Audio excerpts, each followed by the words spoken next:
terkadang sebagaimana nyamuk terlalu banyak menyerap darah. Nyamuk itu kalau terlalu menyerap darah, apa yang terjadi pada nyamuk? Nyamuk kalau sudah terlalu banyak menyerap darah itu, nyamuk itu cenderung mati sendiri. Coba perhatikan nyamuk kalau nyedot darah kita terlalu banyak, maka dia akan mati sendiri. Kenapa Allah menyerupakan dunia dengan nyamuk? Karena terkadang dunia itu kalau terlalu kebanyakan, justru dunia itu akan mematikan kita. Nah, makanya disitulah kita akhirnya paham. Konteks supaya kita keluar dari sifat lakanut adalah bagaimana menyikapi setiap nikmat yang Allah turunkan pada kehidupan kita, bagaimana menyikapinya sesuai dengan konteks yang diperintahkan oleh Allah, dan setiap kenikmatan itu harus bertambah dengan ketaatan, dan itulah yang paling berat dari harga sebuah kenikmatan.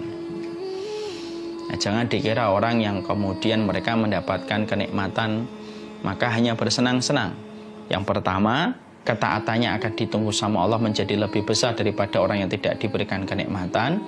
Yang kedua, tentunya dia harus paham di akhirat nanti hisabnya menjadi lebih lama.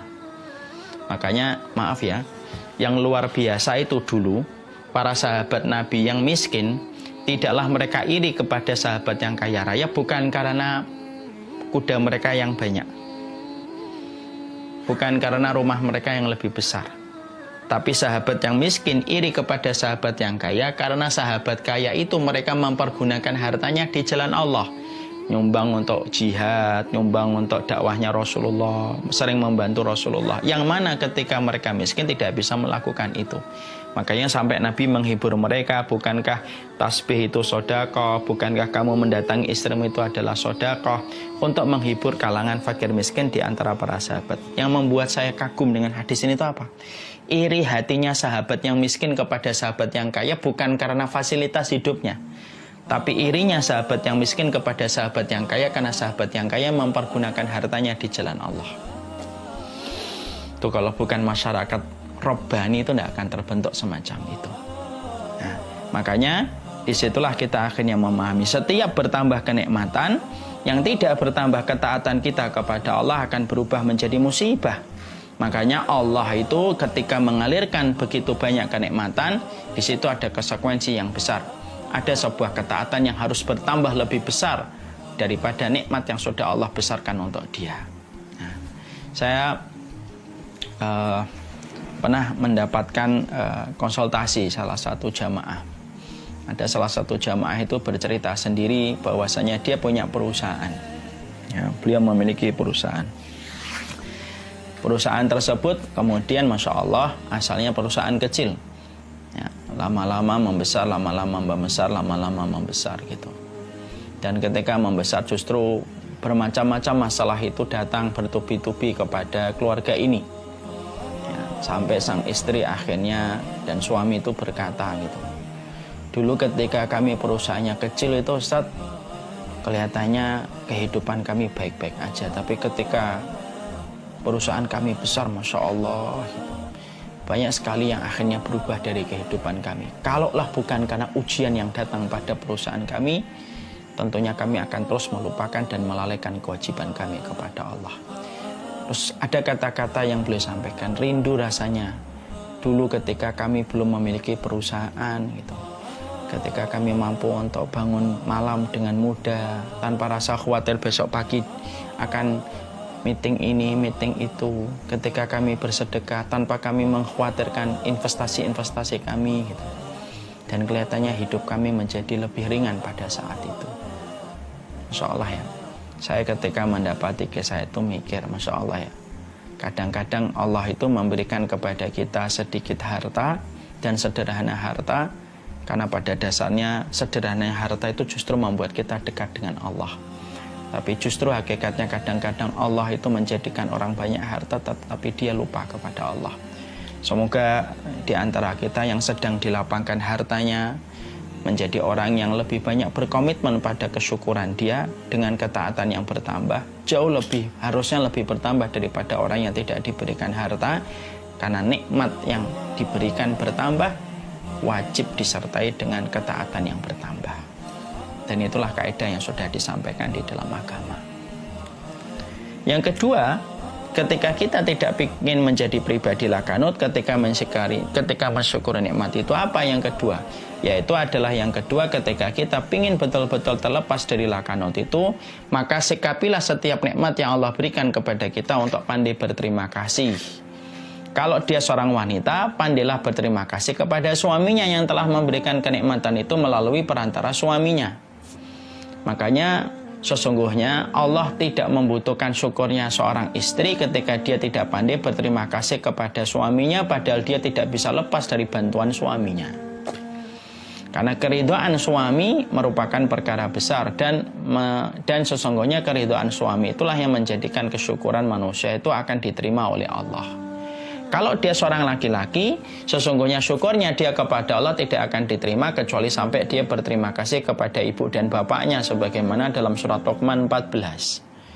Jadi kalau orang betul-betul pengen keluar dari sifat lakanut, ketika yang pertama tadi menyikapi dari hatinya, kemudian beramal dan melakukan ketaatan yang lebih besar setelah bertambahnya kenikmatan. Yang kedua, pandai berterima kasih kepada manusia yang menjadi wasilah kebaikan hidupnya. Kalau dia seorang istri, maka pandailah untuk membalas kebaikan suami. Kalau dia seorang anak laki-laki, pandai-pandailah berterima kasih kepada ibu dan bapaknya. Pintu langit itu akan tertutup bagi wanita walaupun dia ahli ibadah, tetapi dia tidak pandai berterima kasih atas kebaikan yang telah diberikan oleh suaminya. Pintu langit pun akan tertutup kepada seseorang anak yang mengatakan dirinya bersyukur, tetapi dia tidak pandai berterima kasih kepada ibu dan bapaknya. Karena dua perkara ini berkaitan erat dalam proses syukurnya kita kepada Allah. Syukurnya seorang wanita terlihat bagaimana posisi dia di hati suaminya. Syukurnya seorang anak laki-laki tergantung bagaimana posisi dia di hati orang tuanya. Baru itu kemudian akan menjadikan syukur itu akan menjadi syukur yang menyikapi kenikmatan. Yang ketiga, apa yang harus dilakukan? Yang ketiga adalah berterima kasih, bersyukur atas nikmat kepada orang yang pernah memberikan kenikmatan kepada kita. Ya. Man lam yashkurin nas lam yashkurillah. Siapapun yang mampu bersyukur kepada manusia yang pernah berbuat baik kepadanya, maka dia akan memberikan syukur kepada Allah. Barang siapa orang yang tidak pandai berterima kasih kepada manusia, maka sesungguhnya dia tidak pandai bersyukur kepada Allah. Artinya, ingat siapa orang yang pernah memberikan kebaikan kepada kehidupan kita. Ingat kepada orang yang pernah memberikan jasa dalam kehidupan kita. Ingat jasa mereka, balas kebaikan mereka. Karena membalas kebaikan orang yang sudah pernah memberikan kebaikan kepada kita itu salah satu indikator syukurnya kita kepada Allah. Ingat dulu yang pernah bantuin kita siapa, yang pernah membantu kita siapa. Ingat kebaikan mereka, balas kebaikan mereka. Karena apa? Karena kalau ada manusia sering diberikan kebaikan sama seseorang, tapi dia lupa kebaikan itu dan tidak membalas kepada orang itu, maka sesungguhnya dia tidak akan pernah mampu bersyukur sama Allah. Kenapa? Yang dekat, yang kelihatan aja tidak mampu bersyukur, apalagi kepada Allah yang gaib, yang tidak kelihatan oleh kasat mata. Makanya inilah yang menjadikan akhirnya ketika syukur itu dilakukan dengan 3 proses ini, dia akan lepas dari proses lakanut. Jadi konteks lakanut itu adalah satu, orang yang mereka itu ketika mendapatkan kenikmatan, dia menyandarkan kepada makhluk dan melupakan Allah yang menjadi sumber kenikmatan itu. Yang kedua, orang yang mendapatkan kenikmatan itu tetapi dia sombong dengan kehebatan dia selaku manusia, kepintaran dia. Dan yang ketiga, termasuk dari perbuatan lakanut itu adalah tidak pandai untuk menyikapi semua nikmat itu.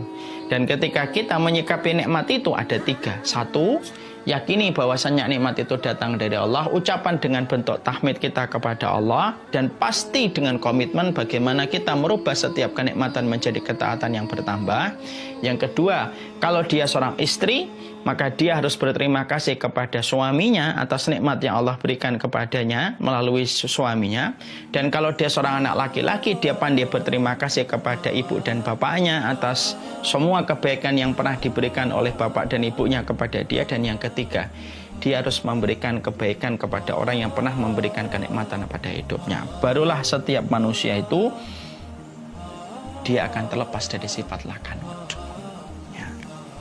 Dan orang kalau sudah lepas dari sifat lakanut, maka sesungguhnya Allah akan memberikan kenikmatan besar pada hidupnya. Allah akan memberikan tambahan kenikmatan-kenikmatan kepada mereka. Nah, tambahan kenikmatan itu tidak selalu wujudnya di dunia, karena balasan tidak selalu di dunia. Tapi Allah akan memberikan tambahan kenikmatan itu dalam urusan di akhirat, itu pastinya. Ada yang diberikan tambahan di dunia, ada yang tidak ditambahkan kenikmatan di dunia, tapi ditambahkan di akhirat, itu ada. Nah, inilah yang menjadikan kita harus paham. Itulah yang disebut dengan kenikmatan. Allah itu sangat peduli kalau sudah bicara tentang nikmat yang sudah Allah berikan kepada manusia. Harga paling pantas untuk membayar kenikmatan itu bukan rupiah. Harga yang paling pantas untuk membayar kenikmatan itu bukan dolar, tapi dengan ketaatan kita yang bertambah. Dan itu merupakan salah satu di antara kewajiban orang yang beriman. Salah satu kewajiban orang yang beriman adalah membalas kenikmatan yang sudah Allah berikan kepada hidupnya. Ya. Makanya siapapun yang mereka mengingkari nikmat itu Allah turunkan kepada mereka, maka sesungguhnya Allah akan besar adabnya dan Allah akan besar hukumannya kepada orang-orang yang mereka itu kepada mereka yang mengingkari nikmat yang sudah Allah berikan dalam hidupnya.